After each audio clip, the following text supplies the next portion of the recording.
Siapa pertanyaan? Jangan di tengah atau di ujung, Pak. Kadang sering hilang itu ide pelatih kita, Pak. Hari PSBB ini ada perubahan yang aku rasakan ini. Kelam yang aku lalui dan kehidupan yang pahit aku rasakan, kehidupan sehari-hari yang jauh dari keluarga, istri, keluarga, anak-anak dan yang aku sayangi. Assalamualaikum warahmatullahi wabarakatuh. Dosen Firdaus Abi, kali ini saya berada di lapas kelas 3 Suliki di Kabupaten 50 Kota, Sumatera Barat.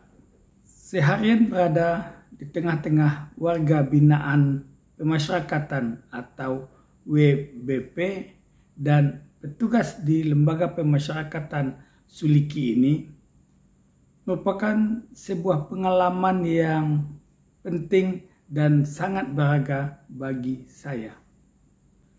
Semangat dan optimisme mereka memberikan gambaran bahwa lapas tidak lagi seperti yang dikatakan oleh orang selama ini.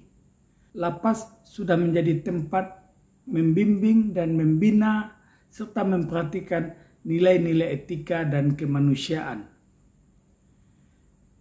Ketika Rahmah Fajria, seorang pustakawan muda di Dinas Perpustakaan dan Kearsipan Kabupaten 50 Kota, meminta kesediaan saya untuk bisa berbagi kiat dan bimbingan menulis kepada warga binaan pemasyarakatan di Lapas Suliki. Saya ketika itu justru balik bertanya, apakah ini serius, Bu? Ada kalanya kalau kita tulis murni 100%, kita tidak bisa bermain. Sejak belasan tahun menjadi motivator dan instruktur menulis jurnalistik maupun menulis karya sastra yang sudah diikuti oleh puluhan ribu peserta yang terdiri dari pelajar, mahasiswa, guru, karyawan perbankan, humas dan wartawan. Baru kali ini saya diminta untuk berbagi dengan warga binaan di lapas. Ini menarik. Kami ingin memberikan tambahan bekal dan pengalaman kepada warga binaan, kata Nurhayati Noy, Ketua Dharma Wanita Lapas Suliki, sambil menyebutkan bahwa warga binaan di Lapas Suliki juga butuh wadah agar mereka bisa melepaskan kegalauan, melepaskan rasa gundah gulana dan gemuruh yang ada di dalam dada mereka, yang ada di dalam pikiran mereka. Semoga ada yang mau pula mendengarkan impian-impian mereka untuk masa depan. Itu yang disampaikan oleh Kamesworo, Kepala Lapas kelas 3 Suliki di 50 kota ini. Hari ini bertepatan pada hari peringatan Sumpah Pemuda. Kita bekerjasama dengan perpustakaan daerah dan kearsipan 50 kota. Dan kebetulan hari ini kami mengadakan kegiatan penulisan buku, yaitu mewujudkan mimpi di balik jeruji, dan alhamdulillah langsung diresmikan oleh Bapak Bupati 50 Kota beserta Ibu. Dan ini semoga menjadi inovasi dan mengasah pemikiran mereka, walaupun mereka di balik penjara, mereka punya cita-cita, yaitu mewujudkan mimpi mereka di balik jeruji. Dan mudah-mudahan kegiatan ini pastinya akan bermanfaat untuk mereka dan masyarakat yang ada di luar. Nah, tema yang diusung untuk pelatihan menulis tersebut menurut saya sangatlah menggoda. Temanya pena di balik jeruji, mewujudkan mimpi. Pelatihan ini diikuti oleh 40 peserta. Naskah tersebut dikemas menjadi sebuah kumpulan kisah para warga binaan ini, di mana kegiatan ini sejalan dengan momentum peringatan Hari Sumpah Pemuda. Sangat mengapresiasi diadakannya kegiatan ini, kegiatan pelatihan menulis untuk warga binaan. Rasanya baru kali ini saya menghadiri kegiatan seperti ini. Jadi saya mengapresiasi bagi lapas yang punya inovasi ini bekerja sama dengan Dinas Perpustakaan Kabupaten 50 Kota. Kegiatan ini merupakan hal yang positif karena memberikan ruang bagi warga binaan untuk menyalurkan segala keresahan hatinya, segala keinginannya, segala mimpinya yang muncul di balik jeruji ini, sehingga itu menjadi sebuah karya gitu. Mungkin ini dengan tuntunan pemateri Bapak Firdaus yang luar biasa, mudah-mudahan ini akan bisa menginspirasi sehingga menjadi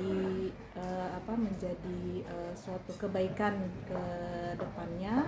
Dan yang pasti salah satu kebaikan dari menulis ini adalah menulis merupakan bagian dari terapi, karena bisa menyalurkan keresahan kita, menurunkan tensi kita, kemudian juga bisa menginspirasi orang lain dengan apa yang ada di dalam kepala kita, ada di dalam hati kita. Saat saya berada di tengah-tengah warga binaan memberikan materi, saya bersemangat sekali sebab keingintahuan mereka terhadap langkah-langkah praktis menulis sangat luar biasa. Itu menurut saya. Kadang kadang di tengah atau di ujung, Pak, kadang sering hilang itu ide kreativitas, Pak. Itu gimana ya cara mengatasinya? Ya sering lupa, kadang ada gangguan seperti kadang hati sedang enak gitu.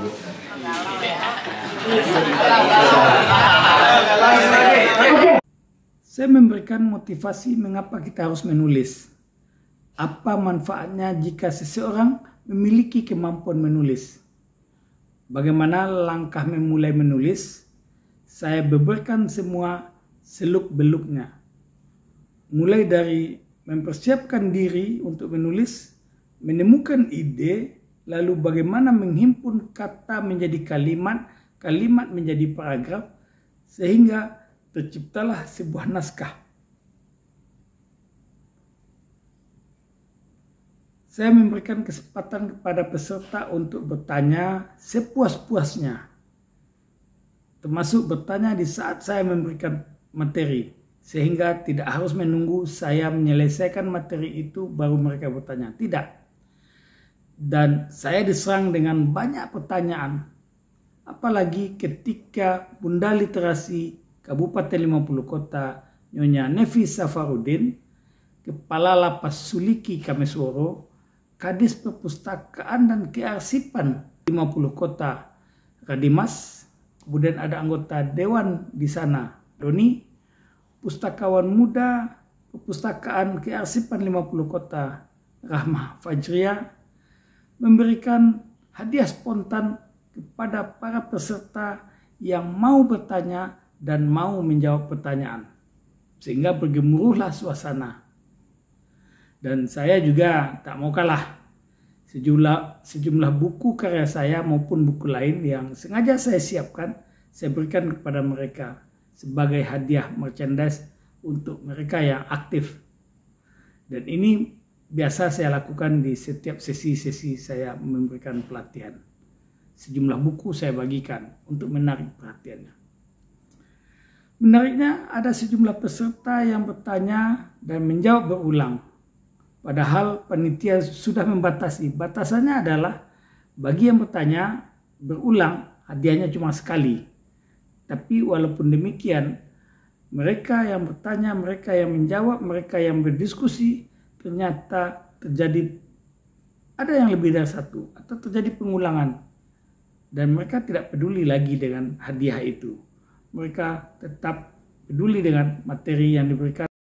Berarti satu orang hanya untuk satu hadiah, tapi mereka tetap bertanya dan menjawab. Mereka sangat antusias. Mereka tak mempedulikan hadiah tersebut, dan tak jarang untuk sebuah sesi itu bisa sampai 4 hingga 7 orang yang berebut untuk mengajukan pertanyaan atau bertanya. Lalu setelah materi saya berikan, diskusi sudah berlangsung, saya berikan mereka waktu 1,5 jam untuk menulis. Minimal 700 kata atau 700 kata ketika itu saya minta. Ketika materi disampaikan, Ibu kan mengikuti tadi. Ya. Bagaimana materinya menurut Ibu? Dan apa nilai-nilai inspirasi yang bisa didapatkan? Materinya simpel Pak sebetulnya, tapi kadang-kadang tidak terpikirkan kalau yang belum terbiasa untuk menulis. Jadi di situ dipandu bagaimana mengawali suatu cerita, bagaimana mengambil suatu ide, membuka pikiran kita bahwa menulis itu sebetulnya tidak sulit. Gitu. Yang penting dimulai, dan yang menginspirasi saya tadi jangan mencari waktu luang, tapi luangkan waktu. Menulis itu semudah berbicara, bahkan kata Ibu Dewi, menulis itu semudah bernafas gitu. Nah, coba nanti kita buktikan kepada warga binaan.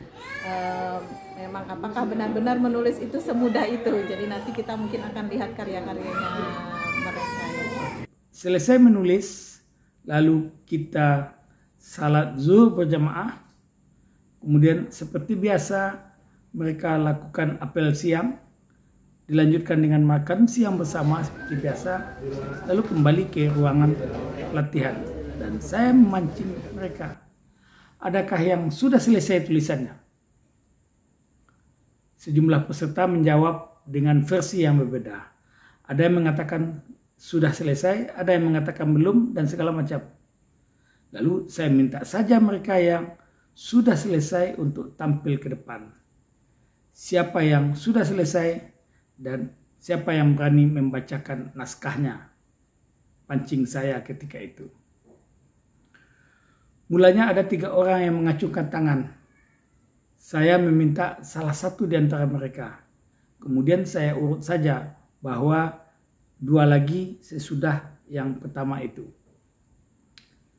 Sesi ini sangat meriah, ada tepuk tangan yang gemuruh, gelak tawa, ada canda yang menimpali satu sama lain.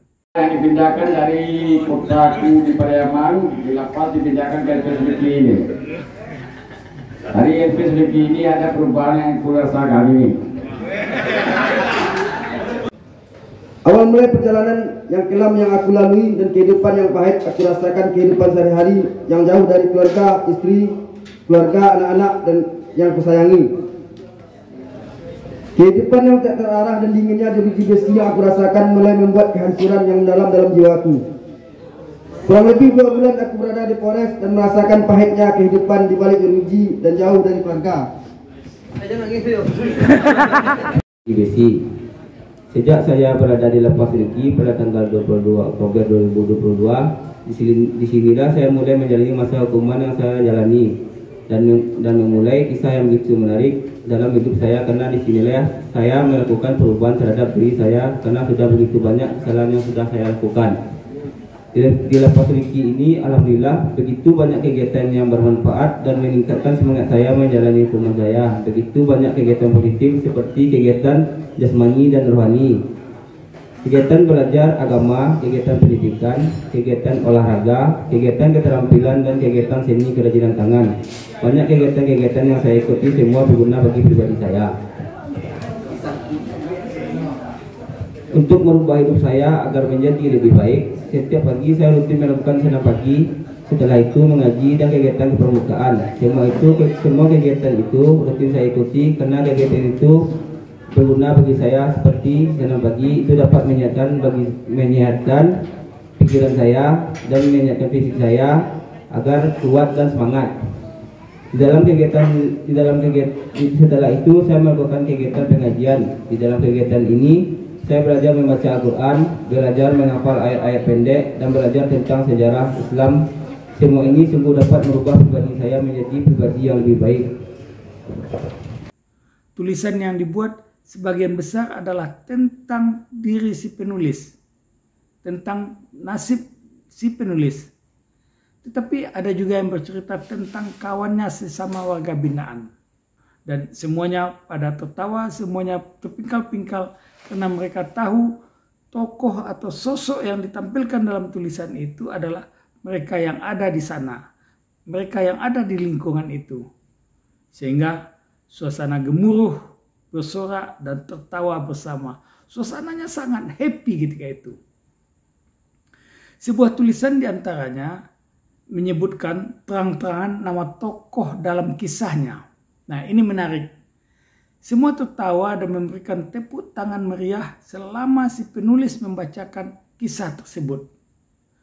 Dari balik jeruji lain ada seseorang yang tertawa, begitupun kawan yang ada di sebelahnya, padahal mereka tidak peserta.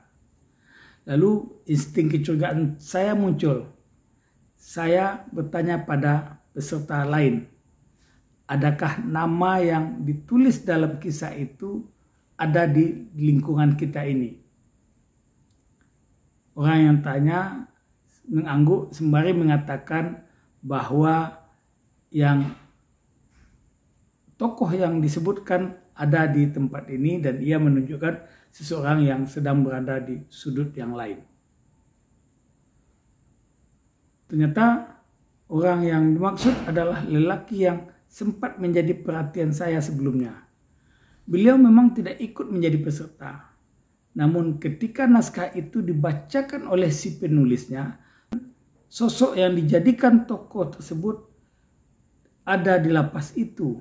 Sesama warga binaan, baik peserta maupun yang bukan peserta pelatihan dan audien yang lain, tertawa terpingkal-pingkal. Tak berselang lama, ketika naskah itu masih dibacakan oleh si penulis, lelaki yang disebut dalam tokoh itu justru datang ke area pelatihan. Di tangannya ada sebuah ompreng. Beliau berdiri di sisi penulis yang sedang membacakan naskahnya. Sang penulis membacakan kisahnya di depan sebuah podium, di atas sebuah podium maksud saya. Selesai naskah dibacakan, tepuk tangan kembali bergemuruh. Bu Nurhayati Noy memberikan sepiring kue kepada penulis. Ia kemudian memotong menjadi 2 bagian. Satu potong diberikan kepada tokoh yang ada di dalam kisah yang membawa ompreng tersebut, lalu disuapkannya. Semuanya memberikan tepuk tangan gemuruh lagi. Kemudian lelaki yang membawa ompreng tadi mengambil piring yang masih berisi sepotong kue lagi. Ia kemudian menyuapkan pula kepada si penulis naskah. Suasana kembali bergemuruh. Ada yang tertawa, ada yang terbahak-bahak sambil memegang perut. Kepala Bidang Pembinaan dan Pengawasan Perpustakaan Kearsipan Kabupaten 50 Kota, Sri Saparmi, memberikan hadiah spontan kepada penulis. Namun ia berpesan agar hadiah tersebut dibagi 2, sebab tulisan bagus tersebut terinspirasi dari sang teman yang ada di depannya. Keduanya kembali tertawa, apalagi sosok yang dijadikan tokoh dalam cerita itu. Dia tersenyum, menarik baginya. Keduanya kemudian bersepakat dan saling memberikan tosan.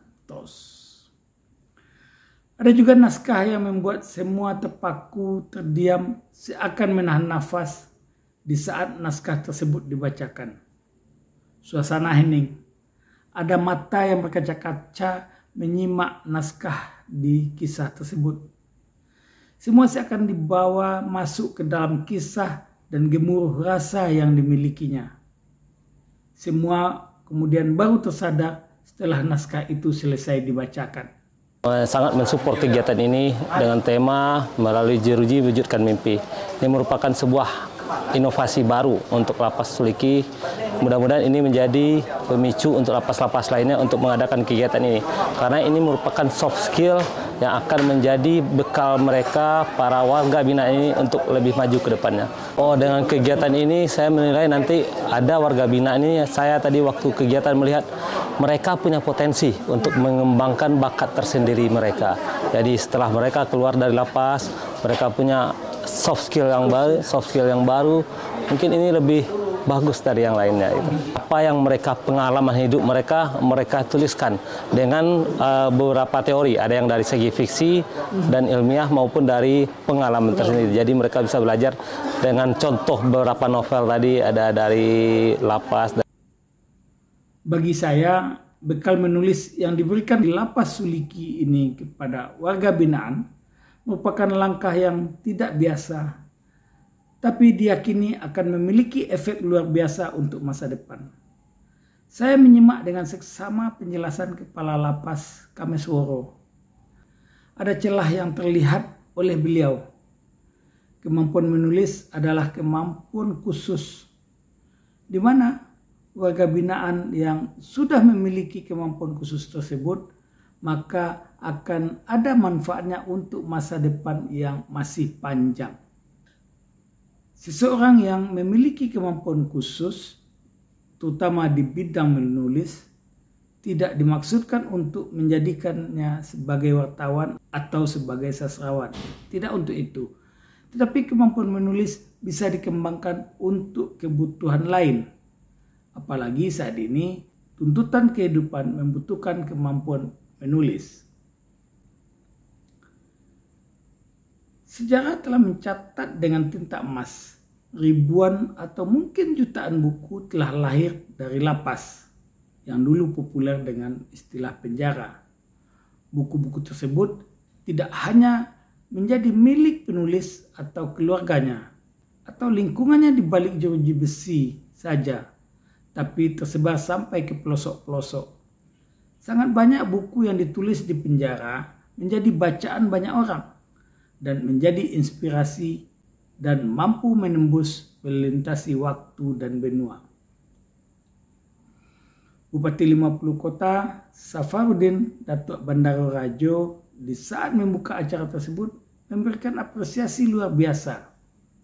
Kata beliau, kegiatan ini mungkin tidak terpikirkan oleh orang lain, namun efeknya sangatlah luar biasa bagi warga binaan. Bupati menyampaikan salam salut terhadap terobosan Kalapas Suliki beserta seluruh staf. Salam salut luar biasa kepada warga binaan yang menjadi peserta dan mengikuti kegiatan dengan penuh semangat. Pada hari ini hadir di Lapas Kelas 3 Suliki di bawah pimpinan Pak Kamesworo yang selalu berinovasi untuk mendidik para penghuni ataupun para santri-santri di sini. Karena beliau menamakan santri karena anak-anak di sini diajar mengaji, dibuangkan tatonya, dan pada hari ini yaitu pena di balik jeruji. Santri-santri ini, warga binaan ini diajar menulis. Ini suatu edukasi yang sangat luar biasa dan inovasi yang mungkin saja belum ada lapas yang melaksanakan seperti ini. Maka kami selaku pemerintah Kabupaten Kota sangat mensupport acara ini dan juga kami sangat berterima kasih kepada Pak Kames beserta seluruh jajaran pengurus dan karyawan di Lapas Kelas 3 Suliki. Ini adalah edukasi yang sangat baik sekali dalam rangka pembinaan warga lapas di Kabupaten Kota, khususnya di Lapas Kelas 3 Suliki. Pada kesempatan itu, saya juga menyampaikan terima kasih kepada Kalapas Suliki Kamesworo dan Dinas Perpustakaan Kearsipan Kabupaten 50 Kota yang memberikan kesempatan, yang memberikan kepercayaan kepada saya untuk bisa berbagi dengan warga binaan di Lapas Suliki ini. Saya memang sangat antusias dengan kegiatan ini karena ini merupakan suatu hal baru bagi kita di perpustakaan untuk melaksanakan kegiatan ini dengan adanya program transformasi perpustakaan berbasis inklusi sosial yang kita singkat dengan TPBIS, dan di Kabupaten 50 Kota kita canangkan oleh Bupati yang dinamakan dengan Taratak Biso, yang artinya juga dengan perpustakaan berbasis inklusi sosial. Karena fungsi dari perpustakaan itu dia udah bertransformasi, yang awalnya berfungsi hanya tempat membaca atau tumpukan buku, setelah itu dia bertransformasi ke arah yang lebih maju. Semua kegiatan masyarakat yang pada akhirnya adalah meningkatkan kesejahteraan masyarakat, itulah yang dinamakan dengan transformasi perpustakaan berbasis inklusi sosial. Salah satunya adalah kita berikan pelatihan bagi warga binaan di Lapas Suliki ini. Jadi intinya perpustakaan juga merangkul semua lini, tidak mengenal apakah mereka itu orang yang bebas atau di sini mereka terkungkung dengan kejadian-kejadian pengalaman hidup mereka, mungkin dari awalnya mereka di sini akan menjadikan lebih sukses dan akhirnya mereka akan menjadi masyarakat yang berguna bagi dirinya dan juga untuk orang lain, dan akhirnya bisa meningkatkan kesejahteraan masyarakat itu sendiri. Karena inti dari TPBIS itu sendiri adalah meningkatkan kesejahteraan masyarakat. Semoga semua yang dilakukan diberkahi oleh Allah. Saya selalu mengapresiasi apa yang dilakukan oleh teamwork saya, UPT Lapas Suliki, yang selalu kreatif dengan berbagai kegiatan yang dilaksanakan. Dan kemarin dari media saya membaca dan laporan atensi dari Pak Kalapas Suliki terkait dengan kegiatan memberikan pelatihan kepada warga binaan terkait dengan mengurangi dan memberantas buta aksara, dan itu dilaksanakan dia melatih dengan melatih menulis, melatih membaca. Ini adalah sesuatu yang sangat luar biasa dan saya mengapresiasi langkah-langkah strategis yang dilakukan oleh Kalapas Suliki. Dan kami juga Kanwilkumham Sumatera Barat mengapresiasi teman-teman dari Pos Metro Padang yang begitu aktif menginformasikan kepada masyarakat apa yang dilakukan oleh tim kami di Lapas Suliki maupun di lapas rutan yang lain. Ini membentuk kerjasama yang baik dan insya Allah ke depan kita kolaborasi ini akan terus semakin maju sehingga seluruh aktivitas yang dilaksanakan oleh Kemenkumham ke wilayah Sumatera Barat terinformasikan kepada masyarakat luas. Sampai jumpa.